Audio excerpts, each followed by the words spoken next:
I'm Robert Hodgson. I'm the current chair of RedR, which is an international charity that improves the effectiveness of disaster relief by essentially by training and supporting relief organisations and their staff. We were set up 30 years ago this year by the engineering profession to provide expertise from within our membership to go on assignment after disasters. Personally, I've been involved in about 20 such assignments since 1980, and I've worked for 9 or 10 of the big organisations.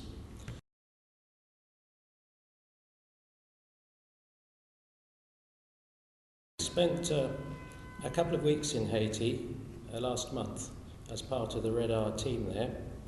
RedR set up a team in Haiti in February, which will be and has been supporting the disaster relief work there by training the local and the international staff from all the agencies who are working there.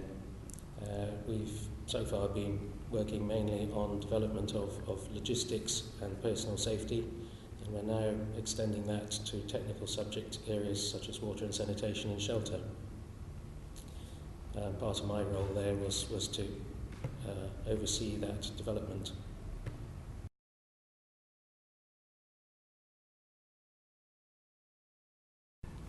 Essentially, I think the main lessons that came out of Haiti were the need for robust building standards and the links between poverty and vulnerability to a disaster like this.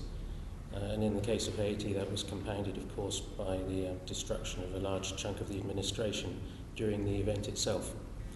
But I have to say that none of these lessons are particularly new. There have been a lot of research programs around the world trying to understand the links between vulnerability and poverty. But promoting better practice at the grassroots is often not that easy.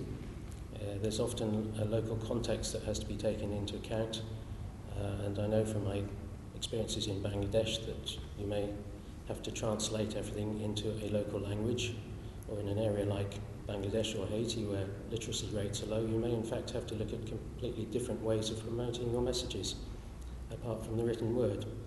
But one thing is clear, that if you're going to get change, you have to empower the local community to understand what it needs and to ask for it, because if they don't ask, they're never going to get.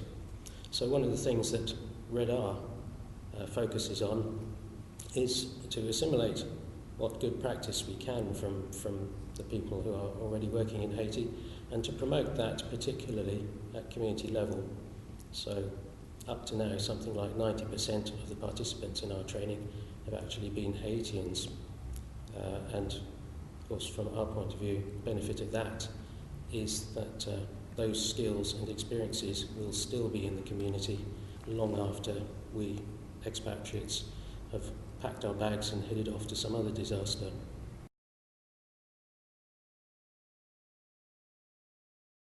Well, this comes back to the question of poverty and vulnerability. It's noticeable that a similar earthquake in Chile about 2 or 3 weeks after the one in Haiti did considerably less damage and caused certainly far fewer lives lost than the one in Haiti.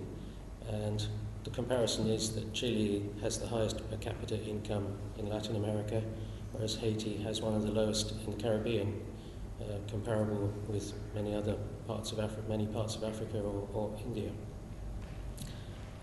Vulnerability is a whole range of things. It's about decision making. It's about whether you can afford resilient structures to live in, and quite clearly in Haiti a lot of people couldn't, and that's why their buildings fell down. It's also about having a decision-making framework that encourages people to take matters into their own hands and to do things for themselves.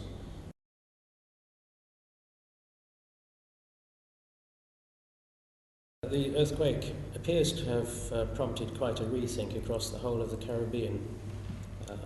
Checking on the websites, I see that Jamaica is now reviewing its building standards, and there are calls for a pan-Caribbean building code to be produced. It appears that there was no building code in force in Haiti at the time of the earthquake, but enforcing a building code comes back to the two questions of affordability and the necessary administration to do that. Because however good your building code is, if you either can't afford to make the structures that it's promoting, or you don't enforce the code so that people do build those structures, the result is that people cut corners and you get what we saw in Haiti. And again, this isn't a new lesson. The situation was much the same in Turkey and Iran back in the last century. As regards promoting better building practice, that's where an NGO like RedR comes in that we're sitting in the middle of it all with our team, and we are assimilating the experiences of the agencies who are working on the ground, and we're feeding those experiences back, the best practice that we're learning about, back to the other NGOs. So the RedR process is very much one of raising standards across the board. That's not to say that we're going to be promoting new building codes, but where possible we can promote good practice that will result in resilient buildings. For example, the World Monument Foundation has just produced a report that demonstrated that the traditional timber-framed buildings that have been in Haiti since before its independence from France 200 years ago were particularly resilient during the earthquake, provided they were properly maintained. So there's quite a bit of work to be done there in promoting traditional practice and making sure that maintenance is kept up. We have one NGO who's already taking this line, and we will watch carefully how they get on and promote the best practice that they discover. Although I have to add that reconstruction, I think, in Haiti is particularly going to take quite a while, because so far as I could see when I was there, there has been no significant clearance of the land yet. My understanding is that that's because the land registry records have largely been lost, and therefore it's going to be very difficult to start any reconstruction until those records are re-established.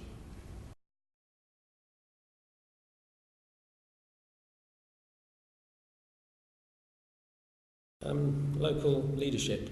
A number of studies have demonstrated that during a disaster it's vital that you have a strong local leadership who can direct and take charge of what's going on. Sometimes it's more important that that person is a strong leader than that he has a good prepared plan, although clearly the best thing is to have both if you can. However, once reconstruction starts, while you still need a local leadership, you need that leadership to be able to respond to the needs of the community as it reconstructs. And sometimes that's not so easy, because it's quite difficult to change from one mode to the other. In Haiti there will be a particular challenge because of the damage that's been done to the government and to the political structures by the earthquake itself. But certainly this problem of listening to people's needs is an issue everywhere. The importance of local communities. I've been involved in community councils across the world, including my own village in Devon. And personally, I'm a great believer in the importance of giving communities control over their own local aspirations. It's not always that easy. Local political power plays quite often make it difficult to hear the voice of the small man or the small woman in the street, or the paddy, or the wherever it happens to be, refugee camp in Haiti.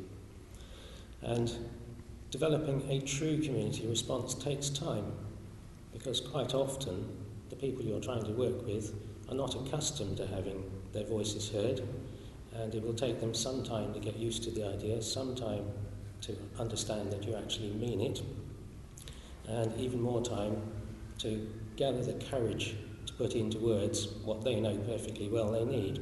but never heard anybody listen to before.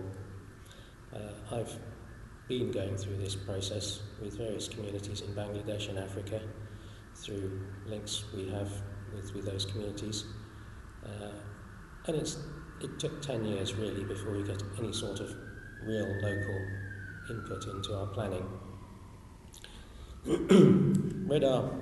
RedR will certainly be playing its part in Haiti, in that we have 90% or more of our participants are Haitians.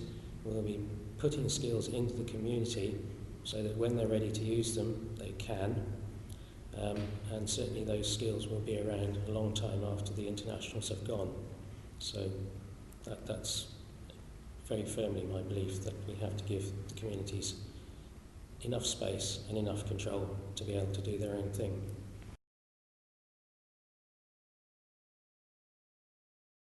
There was certainly concern after Albania and after the tsunami that coordination of a large number of NGOs was proving a challenge. And after the tsunami, the cluster system was established by the United Nations. This is a process in which all the response sectors are divided into, I think it's nine different clusters for the different sectors of the response. My own knowledge is mostly to do with the technical ones, which are shelter and water and sanitation.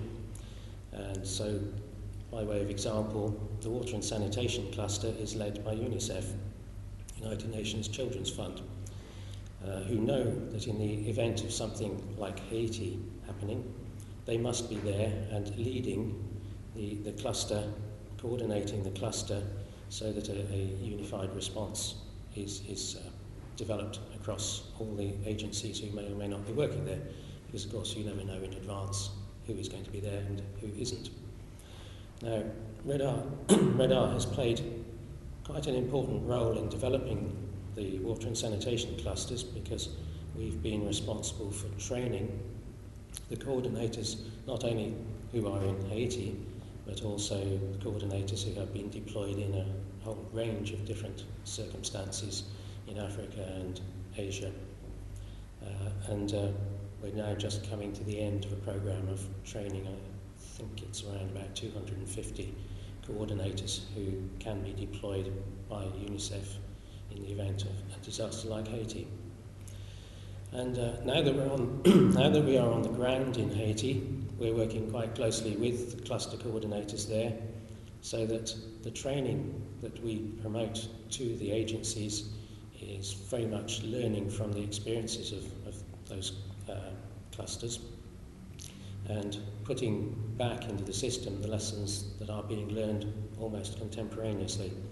So, for example, last week we ran a water and sanitation week of courses for 8 or 9 different NGOs, and we were able to incorporate into that the lessons that had been learned and promoted in a report that was only produced the week before for the local cluster team. So that way we keep everybody up to date and we assist with the coordination process. Obviously it doesn't work perfectly every time, but that's the goal.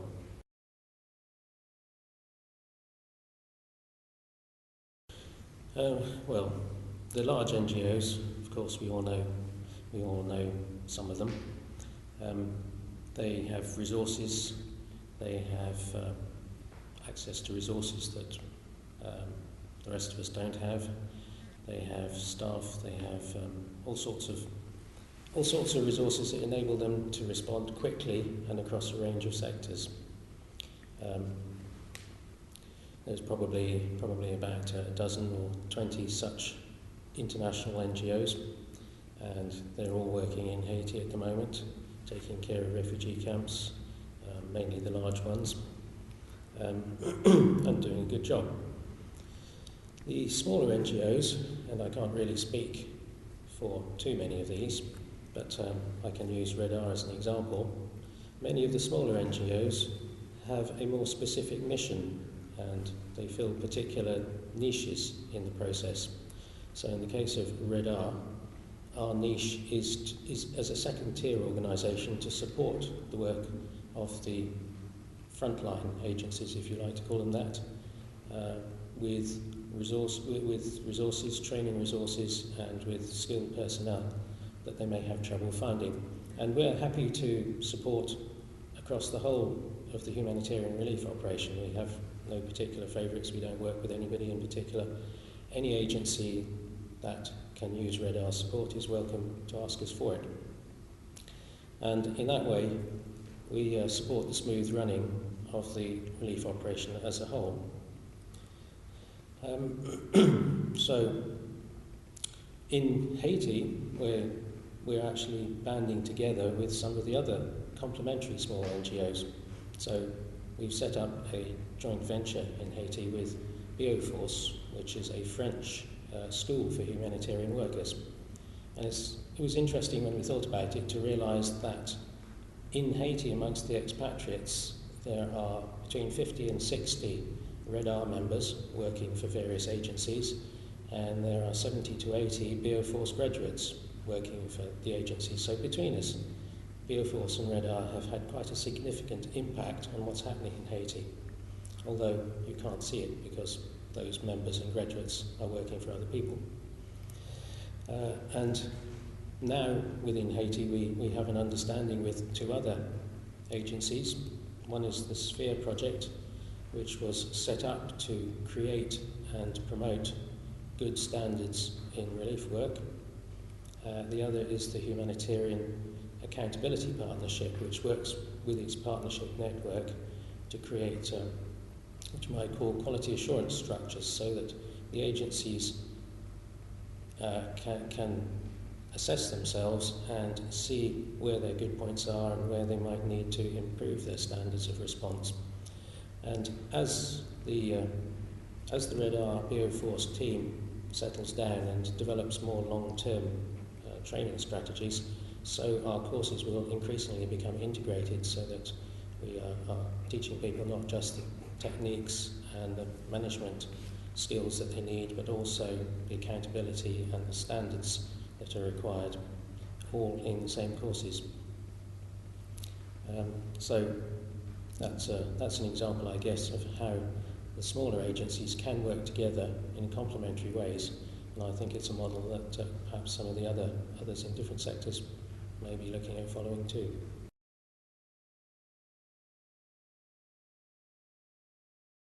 The biggest challenge, well, actually I think there are an awful lot of big challenges, but for most of my career we have been talking about the global village, and it's been getting closer and closer as airline has got faster and faster. And of course, since the internet age, we're actually here. I can Skype my friends in remotest Bangladesh. They've got internet up there now. It's just like they were living in the room next door. We have the global village, and we've now got to make it work because there are so many challenges that require us to work together. The big one that everybody's been talking about is water resources, what to do with the big rivers like the Brahmaputra and the Ganges that we know in Bangladesh, the Nile, the Amazon and so on, which cross so many borders and involve so many people. And that's going to be one of the big flashpoints, and it will require the global village to address it globally. Another one from my personal point of view is that of decent shelter for people. You know, my friends in their Bangladeshi village, they've got the internet, but they haven't got a roof that stays on when the wind blows. And they're not unique in this. There's something like 90 million people in Bangladesh who don't have secure housing. And again, it's a job for the global village to work out how to address these local problems and to empower the people in those villages to do things for themselves.